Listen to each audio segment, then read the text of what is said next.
What's going on, guys? I'm Aaron from PhoneDog.com, and tablets everywhere. They just keep coming. You have the Galaxy Tab 8.9, 10.1 coming. You have the Evo View 4G, the HTC Flyer, all these different devices coming out. The G Slate just launched, and now you have the BlackBerry PlayBook. It was announced at DEF CON in 2010 in San Francisco, and it's a pretty well-equipped device. It comes in 16, 32, 64 gigabyte flavors between $499 and $699 respectively, and it's a pretty well-spec'd unit with a 1 gigahertz dual-core processor, 5 megapixel camera, front-facing 3 megapixel camera, which is one of the highest spec cameras, front-facing at least, on the market. So it has a 7-inch display. It may be that sweet spot for a lot of people, but is this the tablet for you? Is this the best one on the market? Does it have a great feature set on the inside? We're going to find that out and more in PhoneDog's BlackBerry PlayBook review, which starts right now. Here it is, the BlackBerry PlayBook. After months and months of rumors, speculations, code names, the Cobalt, the Black Pad, all of that stuff, and seeing it behind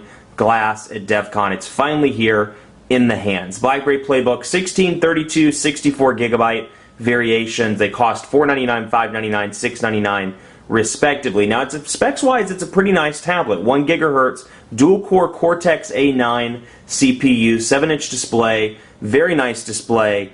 At that, 5 megapixel camera on the back side, 3 megapixel front-facing camera, and that 7-inch screen rather is capable of 1024 by 600 pixels. So I mean, it's a nice display. It's a good tablet. 1 gigabyte of RAM. It's one of those things where it's not like their mid-range smartphones. A lot of people have been kind of fed up with BlackBerry as of late because when all these devices are launching with dual-core processors and, at the very least, high-end Snapdragon processors, they've been launching these kind of ho-hum 600 megahertz devices and 624 like the BlackBerry Torch and things like that. So, this is a high-end unit, and this is, a big departure for RIM, both on the specs front and on the software front. It's the first device to run RIM's newest platform. It's based on QNX, and you can see the differences here. It kind of has a WebOS look and feel to it. You can see, WebOS combined with BlackBerry 6, because you can slide between the different things here. And overall, animations on this device, absolutely fantastic. I haven't had any lag whatsoever in actually using stuff, and there are a lot of reasons why, but you can see, swipe up to see the applications. I mean, everything very smooth, everything looks great. I'll show you some pictures in just a few minutes that take advantage of how beautiful the screen is.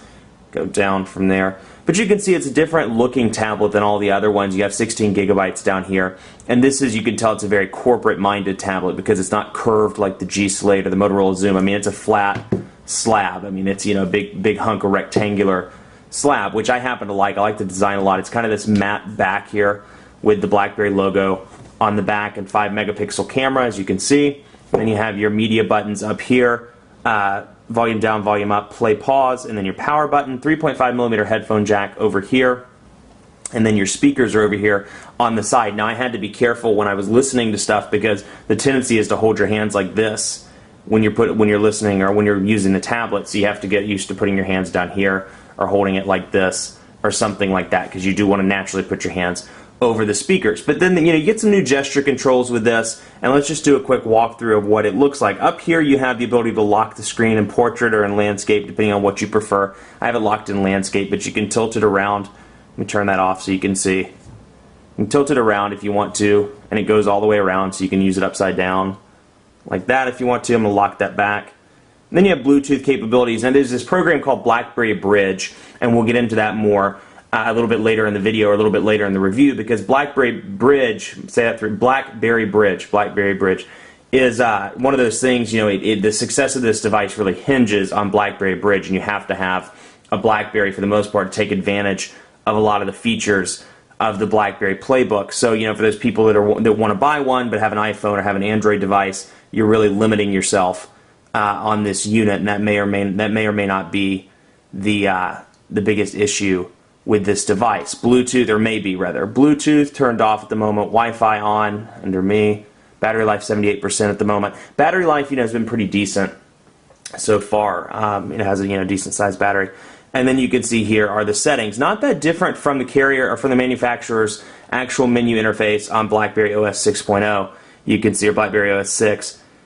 You can see, you know, the about information, Wi-Fi, software updates. Just go down through the general settings here. Security, I mean, security wipes there. It's not tremendously different, but you have HDMI capabilities here, some screen capabilities, some new sounds, and then we can go in, let's just say, check for software updates, check Bluetooth, and then you can activate BlackBerry Bridge from there. Now, the way to access your menu, a couple different ways. To get to that setting, you can either click the little wrench thing there, or you can swipe down from the screen. The actual frame of the display is touch sensitive, so you can touch down. Now, it's kind of reverse. It's kind of counterintuitive because you actually slide up to access the menu.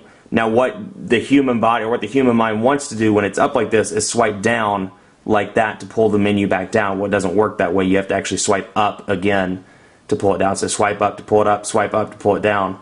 So it's one of those things, like I can't tell you how many times that I've been working with this. I've done that, and then I've done that thinking it's going to bring it back down, and it doesn't. So it just takes some getting used to, but you know, it's one of those things you just expect to pull it back down that way versus doing it like that. But otherwise, you know, looks great. Pictures are absolutely fantastic. Let me walk you through first, though. Let's do the keyboard, and let's find an application where we can take advantage of the keyboard. Let's do Word to Go. That's probably a good one. If we want to take advantage of the keyboard, duh. Let's see, recent documents. We're going to start a new one, and we're going to load it up. Here's what the keyboard looks like. You can see it there, and actually I'm going to pull back out here, turn orientation lock off. So you can see here's what the keyboard looks like. Tactile, easy to use. The quick brown fox is happy that it is Friday. Apparently I can't type.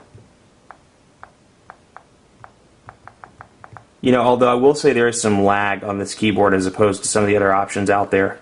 But the benefit is it's a 7-inch display, so even in landscape you can almost use it thumb to thumb for pretty easy typing. So in portrait, bring it down, that's what it looks like. So the quick brown fox is ready to go home. It's a little bit easier to type in portrait. Shift it up into bold, you get the idea. And then we can go over here and correct some of these words. Quick, that, and you get the idea. So landscape mode keyboard, you know, a little bit harder to use, and it's a little bit harder. It seems like it's harder to use on a flat surface to me than some of the keyboards like the honeycomb keyboard or the iOS keyboard. I could be wrong. I think it's the space bar that's a little bit hard to use. It doesn't seem to want to cooperate when doing it fast paced. But that's portrait, that's landscape keyboard. Let's take a look at the browser, and I'll show you some of the benefits of that. They really have improved the browser on this device. It is pretty fantastic. Let's go to PhoneDog. PhoneDog.com. Don't you love how I can't talk while I'm typing things in? Because, yeah, I'm not that talented. Okay, so PhoneDog.com loading up, and you can see what it looks like here. And up here, again, you swipe down, and it brings up the relevant menu for that application you're in. So it's not always going to bring up the BlackBerry stuff, the settings, the internal settings, things like that. It brings up the fact that we have one tab open. We open up a second tab if we want to. We can see that it's no title. We jump back to PhoneDog. So the overall, I mean, they've really done a great job of refining this. I mean, you have your downloads that you're working on. You have actual browser options. You can go back there, and you can see here's the site now that it's fully loaded. So pinch to zoom has been fantastic. Let me show you. Pinch to zoom has been very good. A little bit of checkerboarding every now and again, but nothing at all. See, it's doing it a little bit, but that 1 gigahertz Cortex processor, dual-core processor, has really done a good job of keeping this thing speedy, even with Flash running in the background and more. So just fantastic browser, and you get the option. You can remove this bar if you want to by clicking that. You can add this. We're going to bookmark it. So now when we go to our bookmarks, you see PhoneDog right there. Now we can go back to our second tab if we wanted to, and we can always swipe down to see that actual menu. Now when we're done, we swipe it up like that, and you can see, just like WebOS, you have these little cards that sit here in the middle, and you can swipe back and forth between them. So if you have a document, a browser, you know, your browser open, you have something else open, let's say, just which that's going to open the browser as well. Let me think of something else. Music.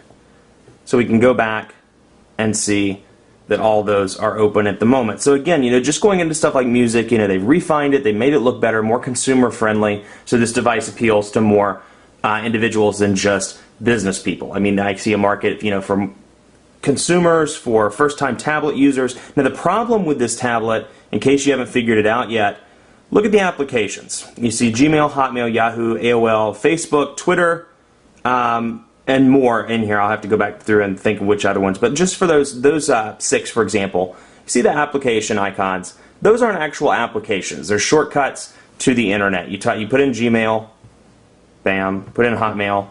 It just routes you to the internet. There's no native email, no native calendar, and no native contact support on this device out of the box. That is a huge, huge turnoff, in my opinion. That's going to be a huge turnoff for a lot of people. You cannot email. I mean, it all redirects to the internet. You can get on Gmail on the internet if you want to, but there's no native Gmail application or mail application for that matter on this device. What they're trying to do is they're trying to push people that have BlackBerry smartphones to take advantage of that BlackBerry Bridge program, where once the two are connected via Bluetooth, you can access email, you can access calendar, you can access contacts, and you can access BlackBerry Messenger, things like that. But without a BlackBerry, if you have an iPhone, you have a WebOS device, you have an Android device, and you come over to this, you're out of luck. You have no ability to, out of the box right now at least, you have no native email application, no contacts, no calendars. Personally, that's a huge turnoff for me. It may not bother you. You may be getting it just for the web browser or just for the picture or video capabilities. But for me, that's a big, I would use a tablet as a personal information management tool, and you can't use it at all without having the BlackBerry with BlackBerry Bridge. And as of right now, AT&T isn't even supporting the BlackBerry Bridge. So if you have a BlackBerry Torch, BlackBerry Bold 9000, BlackBerry Bold 9700 with AT&T, you're not even capable of using this yet. So it really restricts it down. It's really kind of frustrating, and it's leading some to believe that maybe they should have launched it when a few more of the kinks were worked out. But keep that in mind. There aren't native applications out of the box. So really, when you look at this, you have browser, you have Adobe Reader, you got that there, okay. But when you really look at this applications list, you have Bing Maps, Clock, Pictures. It's really a select few applications that are actually native applications and not redirects to the web browser.